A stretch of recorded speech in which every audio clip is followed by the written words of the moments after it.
क्या आप मुझे बता सकते हो कॉल ऑप्शंस और पुट ऑप्शंस क्या होते हैं? तो फिर मैं हूं ना, मैं बताता हूँ कॉल ऑप्शंस और पुट ऑप्शंस क्या होते हैं। सबसे पहले तो ये जानिए कॉल ऑप्शंस और पुट ऑप्शंस होते क्या है। ये कॉन्ट्रैक्ट होते हैं जो कि हर एक इंडेक्सेस के अंदर अवेलेबल होते हैं। जो रिटेल ट्रेडर्स होते हैं और जो इन्वेस्टर्स होते हैं, दोनों के लिए अवेलेबल होते हैं ट्रेडिंग करने के लिए। जो शेयर्स में इन्वेस्टिंग नहीं कर पाते, जो शेयर्स में डे ट्रेडिंग नहीं कर पाते, उनके लिए एक सेगमेंट बनाया गया है, स्पेशल सेगमेंट, जिसको हम ऑप्शंस बोलते हैं। ऑप्शंस के अंदर दो ऑप्शंस आते हैं। एक आता है कॉल ऑप्शंस, जिसमें मार्केट ऊपर जाता है तो हम कॉल ऑप्शंस खरीदते हैं। एक आता है पुट ऑप्शंस, जिसमें मार्केट नीचे जाता है तो हम पुट ऑप्शंस खरीदते हैं। अब दोनों का फर्क समझिए।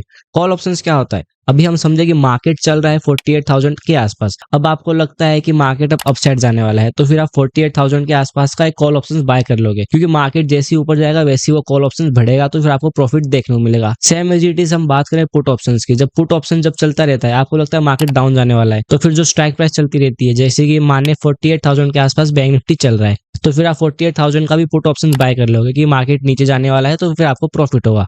समझने की बात यह है कि जब मार्केट में कॉल ऑप्शन जब खरीदते हो तो मार्केट ऊपर जाता है तभी प्रॉफिट होता है, और पुट ऑप्शंस खरीदते हो तभी प्रॉफिट होता है जब मार्केट नीचे जाता है। सिंपल सी लॉजिक की बात ये थी। अब बात करते हैं, इनके अंदर भी दो कंडीशंस होती है।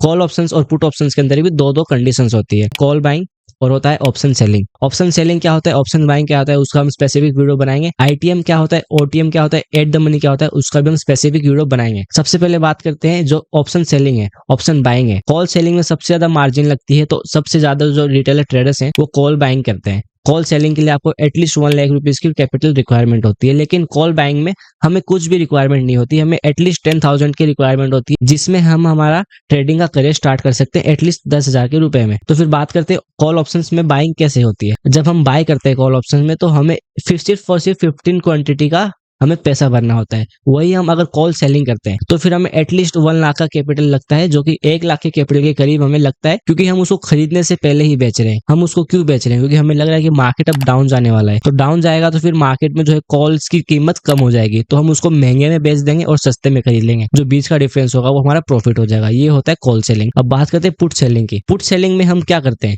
पुट बाइंग हम क्या करते हैं। देखो, पुट बाइंग हम तब करते हैं भाई जब हमें लगता है कि मार्केट डाउन जाने वाला है, तो पुट के ऑप्शंस बढ़ने वाले हैं। लेकिन पुट सेलिंग में क्या होता है, हमें लगता है कि मार्केट यहाँ से उठने वाला है। जब मार्केट बुलिशनेस दिखाई देता है तो हम पुट्स को बेच देते हैं, हम महंगी पुट्स को बेच देते हैं। जब मार्केट उठता है तो पुट सस्ती हो जाती है। जब मार्केट उठ रहा है तो जो नीचे वाली गिरने वाली चीजें हैं वो सस्ती हो जाएगी, तो हमें फायदा होगा। तो यही होता है पुट सेलिंग। पुट सेलिंग में जितने भी पुट सेलर्स होते हैं वो मार्केट जैसे उठता हुआ रहता है वो पुट्स को बेच देते हैं। 200 रुपए के आसपास बेचेंगे, और जब मार्केट उठ जाएगा तो वो 160 के पास जाएगी, तो उसको खरीद लेंगे वापस। तो जो पहले बेच दिया फिर खरीद लिया, मतलब हिसाब बराबर। जो 40 रुपीज का डिफरेंस है वो उनका प्रॉफिट हो गया। ये होता है पुट सेलिंग। हमने बात करी कॉल ऑप्शंस में call buying, call selling. Put options में बात करी पुट बाइंग, पुट सेलिंग। यही सिंपल सा लॉजिक है कि ऑप्शंस क्या होते हैं। एक बात और है कि इनकी एक्सपायरी भी होती है। जो कॉल ऑप्शंस होते हैं, जो भी पुट ऑप्शंस होते हैं, इनके दोनों की एक्सपायरी होती है। हर एक इंडेक्स के अंदर स्पेसिफिक डे होता है एक्सपायरी का। जैसे हम बात करें बैंक निफ्टी के अंदर स्पेसिफिक डे होता है वेडनेसडे, निफ्टी के अंदर स्पेसिफिक डे होता है थर्सडे। वैसे ही हर एक इंडेक्स के अंदर ये कॉल ऑप्शंस अवेलेबल होते हैं, जिसमें रिटेलर ट्रेडर्स